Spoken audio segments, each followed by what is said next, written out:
성경 말씀 보겠습니다. 창세기 22장 1절에서 14절 말씀. 구약 성경 창세기 22장 1절에서 14절 말씀입니다.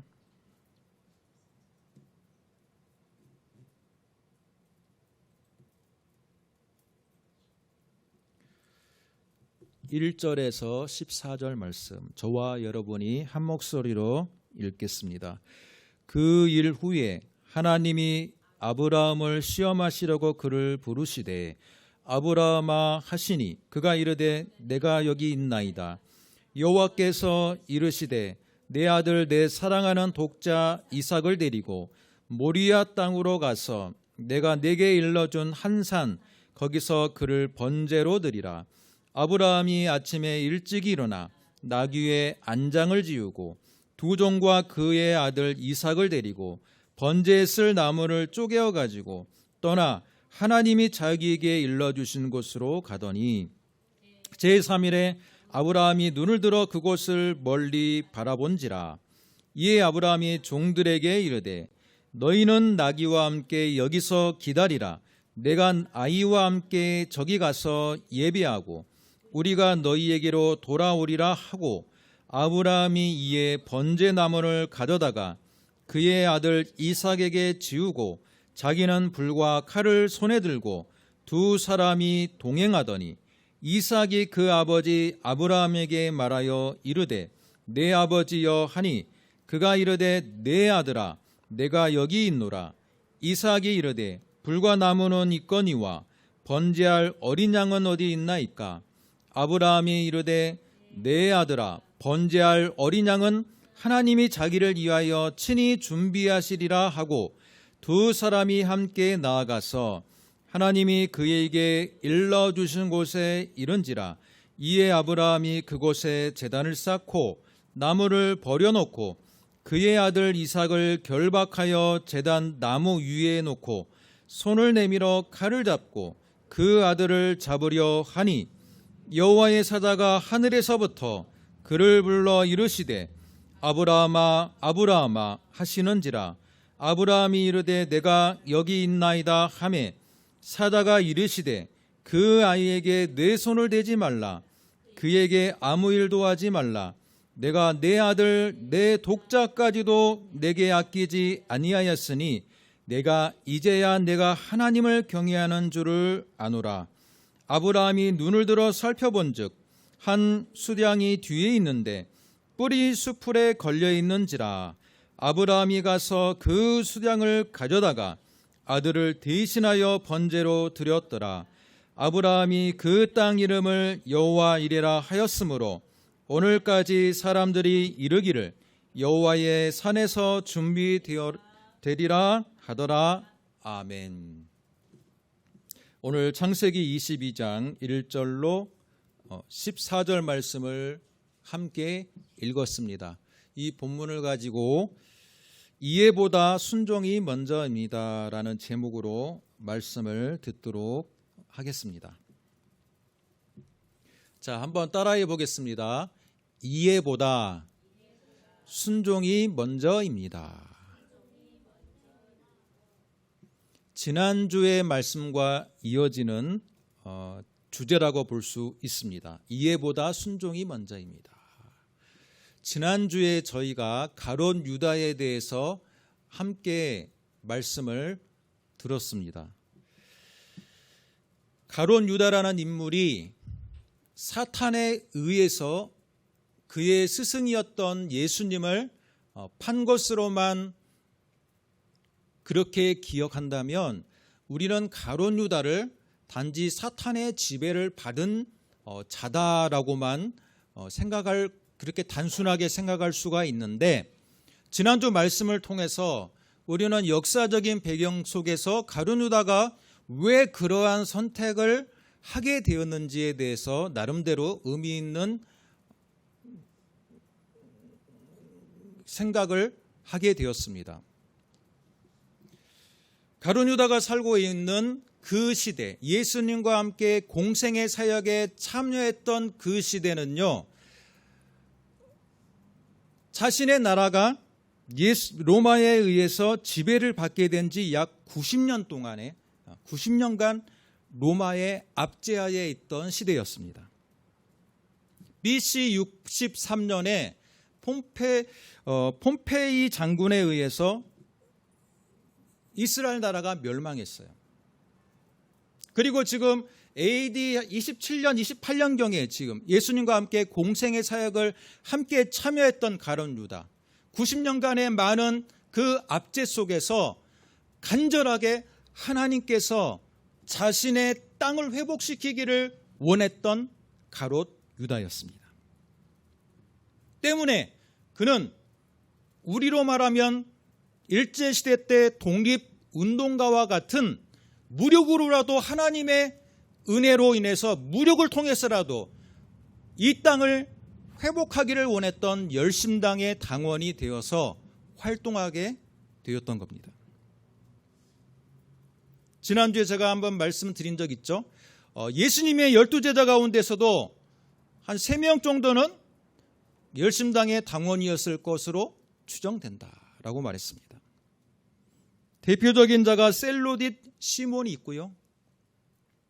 또 유다가 한 명 있었고요. 또 가롯 유다라고 하는 또 가롯 출신의 가롯 갈리오 출신의 유다가 있었습니다. 자, 근데 이들은요, 언제나 하나님의 나라를 소망했던 자고요. 또 예수님을 통해서 다윗과 같은 분이 이 땅에 오셨다. 저분을 통해서 하나님은 분명히 이 땅을 회복하기를 원한다라고 그들은 굳건하게 믿었어요.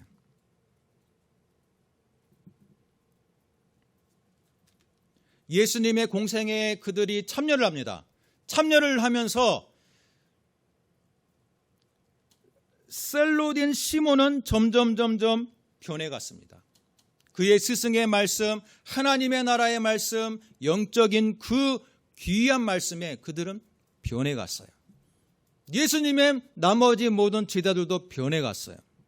하지만 가룟 유다의 비극은 무엇이냐? 그는 자기가 가지고 있는 종교적인 신념, 열심당의 신념을 그는 버리지 못했다는 거예요.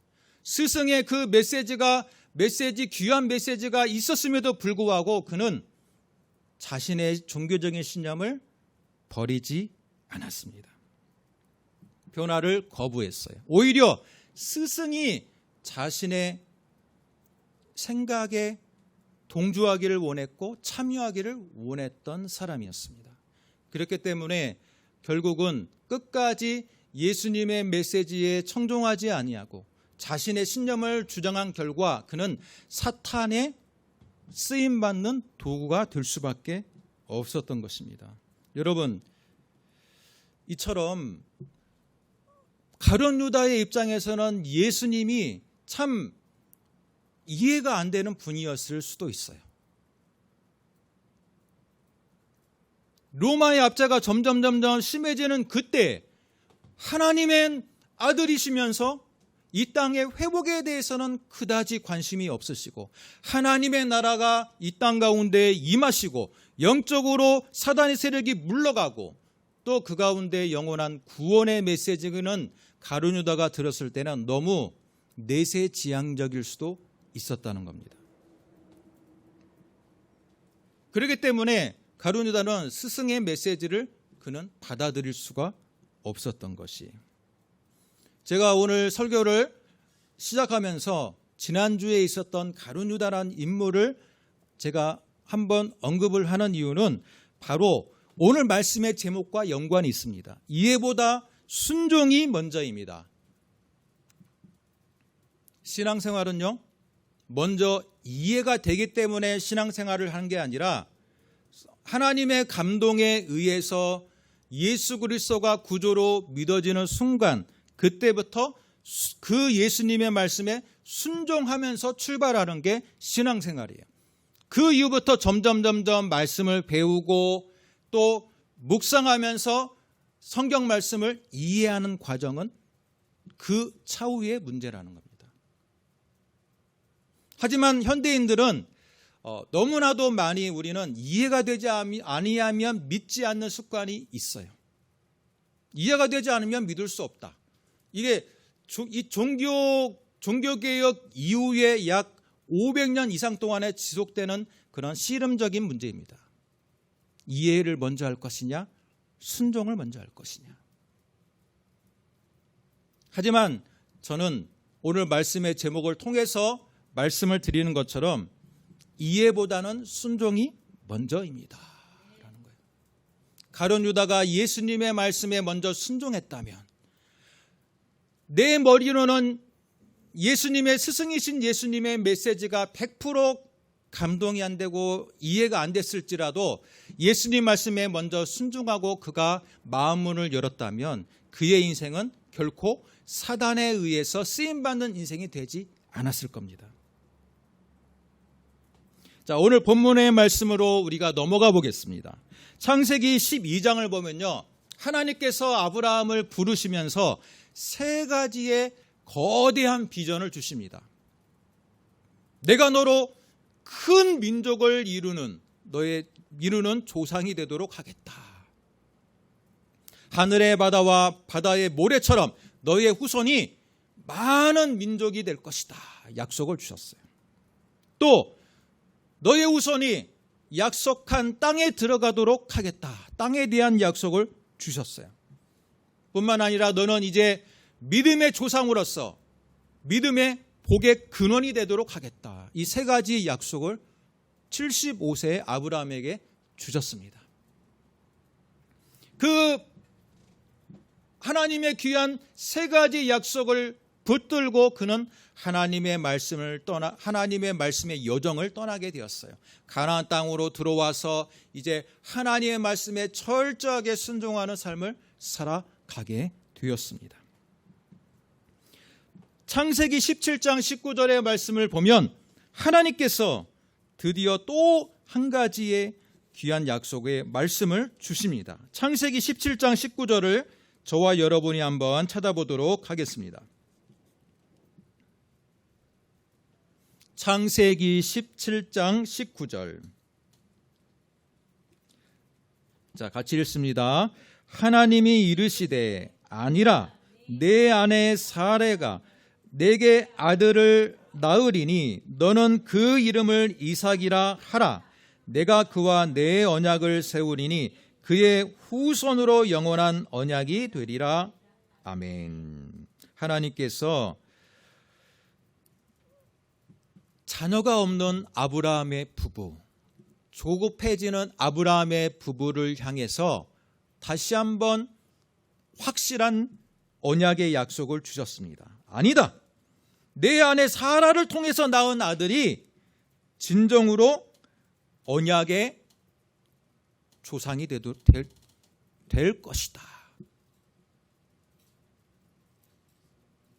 사라를 통해서 낳은 이삭이 언약의 조상이 될 것이다 라고 약속을 주셨어요. 그런데 오늘 우리가 읽은 이 본문을 보면요, 창세기 22장을 보면 2절의 말씀, 내 아들 내 사랑하는 독자 이삭을 데리고 모리아 땅으로 가서 번제로 드려라 라는 말이에요. 여러분, 조금 전에 읽었던 창세기 17장 19절의 말씀과 22장 2절의 말씀은 어떻습니까? 일견 모순된 말씀이에요. 17장 9절에서는 사라를 통해서 낳은 이삭이 언약의 조상이 되고 하나님의 적자가 될 것이다. 하나님의 나라에 하나님께서 원하시는 후손이 될 것이다 라고 얘기했어요. 그러나 22장 2절에서는 독자 이삭을 데리고 내가 지시하시는 땅으로 가라. 그리고 그 이삭을 번제로 드려라. 여러분이 아브라함의 입장이라면 이해가 됩니까? 안 됩니까? 이해가 되십니까? 안 되십니까?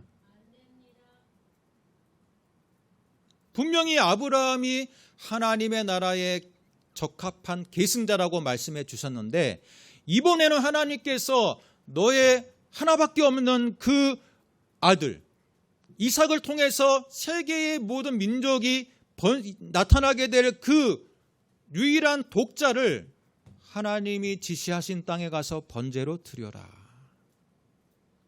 이해할 수가 없어요. 자, 이것에 대해서 아브라함의 반응은 어떻습니까? 3절, 2절에 하나님의 명령이 있었을 때 3절은요, 놀랍게도 아브라함이 하나님을 향해서 그 어떤 항변도 하지 않아요.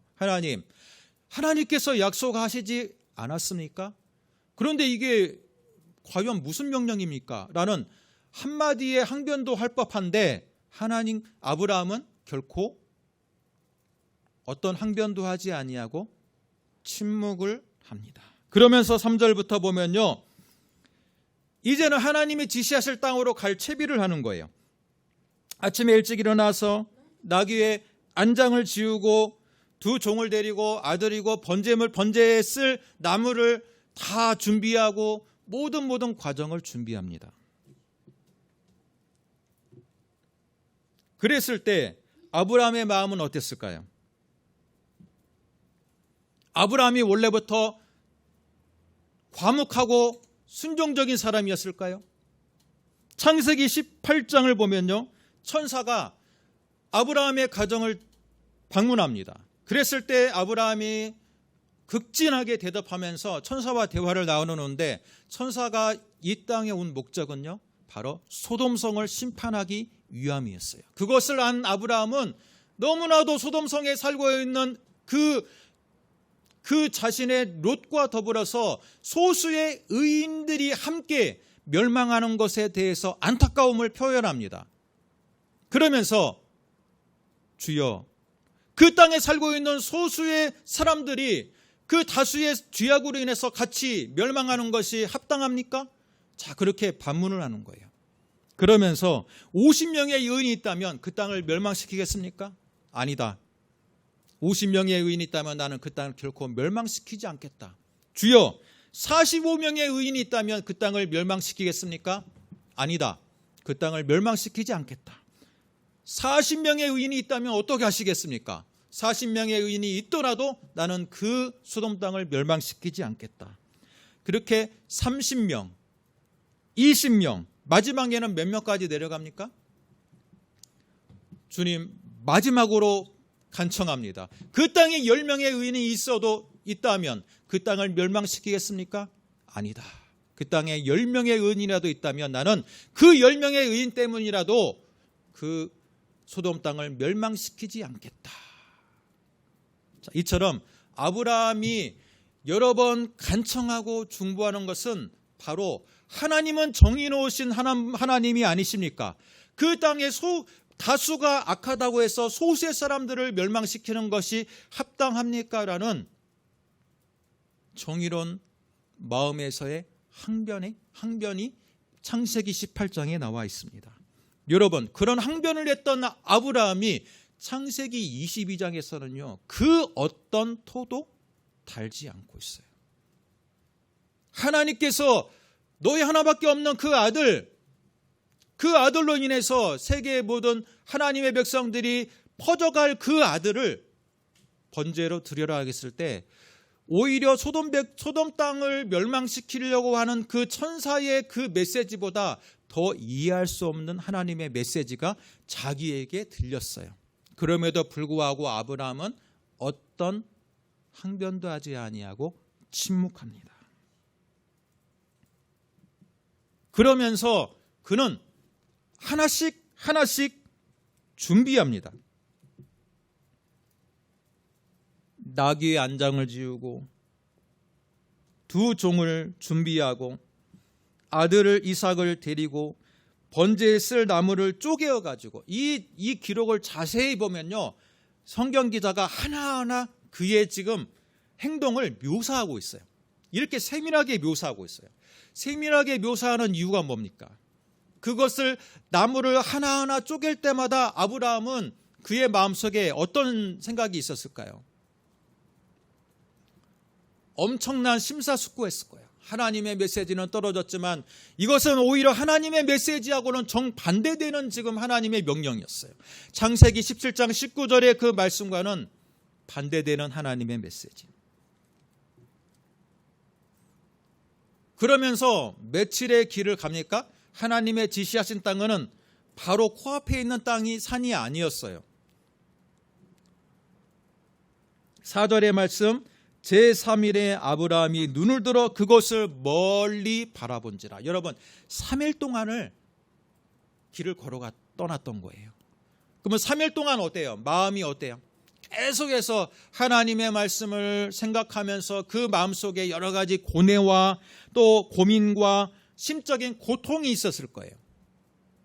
하나님은 그것을 그 먼 거리를 가면서 그 모든 과정을 세세하게 심적인 고통을 다 느끼면서 그가 최후의 결단을 하는지 안 하는지를 보시는 거예요.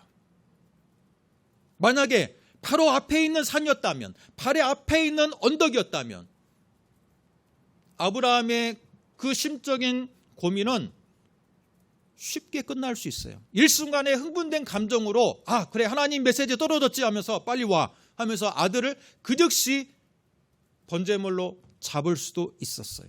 그러나 하나님이 지시하신 땅은 3일이나 걸리는 거리에 있는 산이었고 3일 동안 그는 하나님의 메시지와 자신의 그 의문과 자신이 갖고 있는 심적인 고통을 생생하게 느끼면서 3일 동안을 고민하게 만들었어요. 그러면서 그가 드디어 하나님의 지시하신 산으로 올라가서 칼을 드는 순간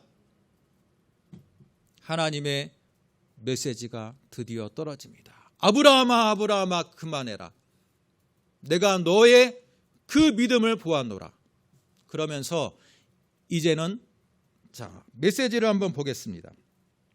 12절 말씀. 사자가 이르시되 그 아이에게 내 손을 대지 말라. 그에게 아무 일도 하지 말라.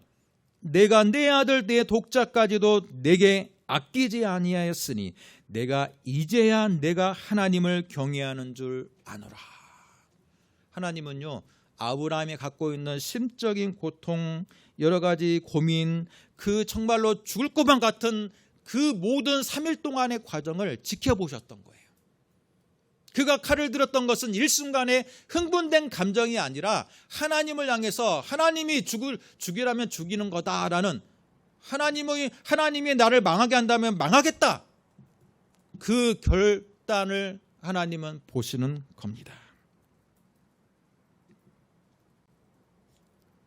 하나님의 모순된 명령 속에 그는 많은 질문과 항변할 수 있는 기회가 있었지만 침묵하면서 드디어 순종을 합니다. 그 순종을 통해서 하나님은 그를 인정하기 시작했던 겁니다. 여러분, 제가 처음에 예를 들었던 가룟 유다와 아브라함의 차이는 뭡니까? 가룟 유다는 자기가 이해할 수 없는 예수님, 자기가 더 나라의 독립을 위해서 무력으로라도 투쟁하는 것이 더 하나님의 나라에 더 이득이 된다라고 생각했던 자신의 생각을 버리지 않았어요. 자신의 스승의 메시지보다는 자신의 이해가 더 중요하고 하나님의 뜻에 부합하다고 생각했어요. 그러나 아브라함은 어때요? 도저히 이해가 되지 않는 하나님의 이 명령 속에 그는 이해를 추구하려고 하지 않았어요. 왜 하나님이 이 두 가지의 모순된 명령을 내렸지? 하나님이 과연 어떤 계획이 있지? 이 모순된 이 생각 속에서 그는 이해하려고 하지 않았던 거예요. 이해보다는 뭘 하려고 했습니까? 순종하려고 했습니다. 하나님이 그걸 보는 거예요. 여러분, 이 유명한 아브라함이 이삭을 번제로 드리려고 하는 이 장면을 많은 사람들이 이해를 하려고 그래요. 그렇기 때문에 어떻게 이해를 하려고 하냐면 아브라함이 미리 알고 있었다.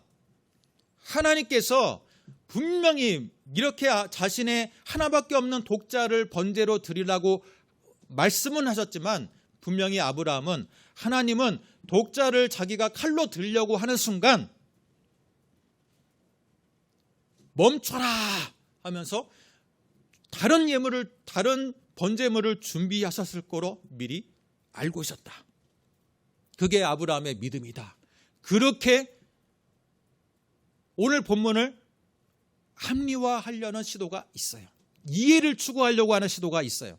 그러나 엄밀하게 이 본문의 그 의미를 본다면 아브라함은 이삭에게 하나님께서 친히 준비하시리라라고 말씀했지만 아브라함은 그런 이해를 추구하는 신앙이 아니었어요. 하나님이 번제로 드리라 했으니까 도저히 이해가 안 되는 심적인 고통 속에서 그는 칼을 드는 순종의 신앙이었던 거예요. 여러분의 인생 속에서 때로는 신앙생활을 할 때 하나님이 왜 내 인생을 이렇게 인도하시지? 이렇게 풀어가시지? 여러분, 그렇게 나름대로 내 인생 속에서 내가 신앙생활을 하면서도 의문을 가지거나 또는 여러 가지 심적인 고통 속에 왜 하나님은 내 인생을 이렇게 인도하시는 거야? 라고 생각하는 분들이 있습니까? 없습니까? 분명히 있을 거예요. 여기 앞에 있는 저도 제가 20살 때 신학을 아주 젊었을 때부터 신학을 시작했지만 저에게 갖고 있는 이 너무나도 힘들었던 내 인생을 힘들게 만들었던 이 아토피라는 지병은 내 인생 속에서 과연 어떤 의미가 있었지? 내가 오히려 주의 나라를 위해서 교육자로서 헌신할 수 있는 기회가 내가 가지고 있는 이 고질병으로 인해서 오히려 많은 지장을 받을 때도 있었고 지금도 여러 가지 많은 어려움 속에 있는데 이게 과연 하나님이 무슨 계획 가운데서 내 인생을 이렇게 인도하는 거지? 라는 질문을 저는 때로는 지금도 해요. 그런데 과거에는 더 많았어요. 제가 몇 년 동안 거의 집 밖에 나가지 못하는 그런 폐인과 같은 생활을 한 적이 있었거든요. 그것도 20대 후반, 30대 초반에 그 인생의 황금 시기에 다른 사람들은 다 부교육자로 나가고 전인교육자로 나가는 그 시기에 저는 집 밖에 나가지 못했어요. 친구들과의 관계도 끊었던 시절이 있었어요. 몇 년 동안. 그랬을 때 저는 솔직하게 고백하건대 아브람과 같이 그럼에도 불구하고 하나님을 바라보는 철저한 순종의 사람이었기보다는 이해를 추구하려고 했던 것 같아요. 왜 하나님께서 나에게 이런 질병을 주셨지? 내가 이제 전임 사역을 나가야 되는데 그렇다면 건강을 회복시켜야 건강을 회복시켜 주어야 하지 않을까라는 이런 이해를 추구하는 신앙을 가졌던 것 같아요. 그러나 내 이해를 추구하는 신앙과의 내 발행과는 달리 건강이 호전되지 않았습니다. 그 속에서 수년을 지냈어요. 이처럼 우리가 인생을 살아가다 보면 알 수 없는 인생의 문제, 신앙의 문제, 또 아브람과 같이 이 번민에 가까운 문제들이 우리 인생에 벌어질 때 우리는 이해를 추구하고 타협을 추구합니다. 하나님께서 나에게 이 시련을 통해서 연단시키는구나, 믿음을 더 굳건하게 하는구나 라는 그런 쉽게 답을 줘요. 그러나 우리가 그 인생을 겪는 순간만큼은 그렇게 고백하지 못할 수도 있어요. 그러나 진정한 신앙은 순종해서 출발합니다. 하나님의 말씀에 대해서 철저하게 순종하는 것에서 진정한 믿음의 사람들이 태어난다라고 볼 수 있습니다. 그렇기 때문에 아브라함이 믿음의 조상이라고 지금도 많은 신앙인들이 믿음의 조상하면 아브라함을 떠올리는 이유는 뭐냐면 아브라함은 바로 이 결정적인 장면에서 하나님께 토를 달지 않았다라는 거예요. 이해를 추구하려고 하는 신앙을 갖지 않았다라는 거예요. 가룟 유다처럼 이해가 되지 아니하면 스승의 말씀을 받아들이지 않는 사람이 아니었다라는 거예요. 이해가 되지 않을지라도 하나님의 말씀은 하나님의 말씀이시기 때문에 철저하게 순종하는 신앙을 가졌다는 겁니다. 그렇기 때문에 그는 믿음의 조상이라고 일컬어질 수 있었던 겁니다. 여러분, 말씀의 결론을 내립니다. 이해보다 순종이 먼저입니다. 때로는 우리 말씀 속에 내 생활 속에 이해되지 않는 그 하나님께서 내 삶을 그런 방향으로 인도할지라도 그것에 의해서 계속해서 항변하는 가룟 유다가 아니라 철저하게 순종하는 아브람과 같은 자가 되시기를 주님의 이름으로 축복합니다. 순종하고 나면 분명히 하나님의 뜻이 보일 때가 있을 겁니다. 그게 바로 신앙의 신비예요. 모든 것을 이해한 다음에 신앙생활을 하는 것은 신앙이 아니에요. 때로는 이해가 안 될지라도 철저하게 하나님의 말씀에 비추어서 순종하다 보면 드디어 하나님이 왜 그 길을 나에게 가도록 인도했는지 드디어 보이기 시작하는 게 바로 신앙생활입니다. 오늘 여러분 속에서 바로 그런 은혜가 있기를 원합니다. 철저하게 순종했을 때 드디어 보이는 하나님의 놀라우신 계획과 뜻이 발견되는 그 삶이 여러분 삶 가운데 넘치기를 주님의 이름으로 축복합니다. 기도하겠습니다. 하나님 아버지 감사합니다. 오늘 우리에게 주시는 귀한 말씀을 통해 이해보다는 순종이 먼저임을 우리는 믿음으로 고백합니다. 하나님, 우리가 아브라함처럼 하나님의 귀한 명령에 때로는 이해가 안 되며 때로는 우리의 삶 속에 하나님께서 인도해가는 그 모습이 이해가 안 되는 그런 삶일지라도 철저하게 순종을 통해 우리는 드디어 하나님의 그 나를 향한 귀한 계획과 뜻을 발견하게 될 줄로 믿습니다. 그럴 때 우리는 더욱더 하나님의 은혜를 고백하게 될 줄로 믿습니다.